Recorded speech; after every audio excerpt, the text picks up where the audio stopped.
mbokk yi on s'est beaucoup battu pour un projet. Ce projet boobu mooy sauver le Sénégal. Ce projet boobu mooy sauver le Sénégal. nuyu nañ leen bu baax jaajëfal leen yéen ñi safoo site internet bi di Talibé Sonko TV li gën a fës ci bopp xabaar yi dañ koy door rek ndam lu rëy li nga xamante ne rek kii di Ousmane Sonko mu sell mais daal dina koy am ginnaaw nag biñ sàkkoo woon génneeku ci liste électorale yi mbir mu nu mel nag juge bii di Sabassy Faye dafa sàkk woon ñu daal di koy dugalaat ci liste électorale yi ni kii 12 novembre bi nga xamante ne rek moom lañ daal di génn waaye kii di agent judiciaire de l'état Yoro Moussa Diallo dafa lankoon kadda ba tëdd ci suuf ne moomu lee mbir nag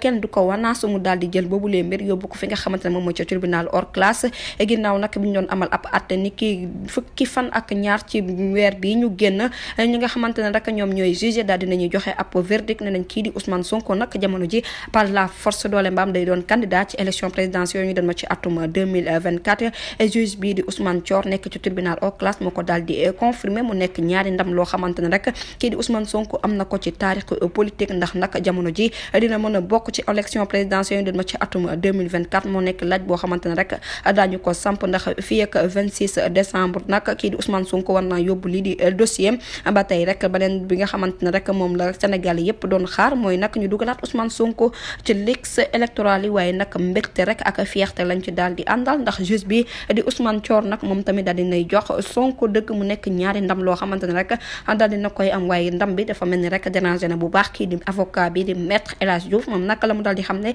mooy victoire bi nag jarul ñu koy crier ndax mbir mi nag pare na pour yóbbuwaat ko ca cour suprême mu nekk ay kaddu yoo xamante ne ñu bari sax dañoo jàpp ne kii di maître El Hadji Diouf moom ci ay délire la nekk jot na rek mu daal di yeewu waaye nag ñaan dong rek moom moo ko jàpp di kaddu yi nga xamante ne ñenn ci Sénégal yi daal dinañ koy commentaire ginnaaw maître El Hadji Diouf mu fësale yooyu les kaddoom du ñàkk dinañ ci xusandiwaat ci yeneen di jotaay xabaar jërë ngeen jëf ci teewlu bi bu leen fàttee abonné bés cloche de notification ngir amaat yeneen i info. mbokk yi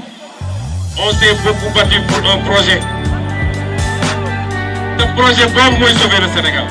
Ce projet boobu mooy sauver le Sénégal.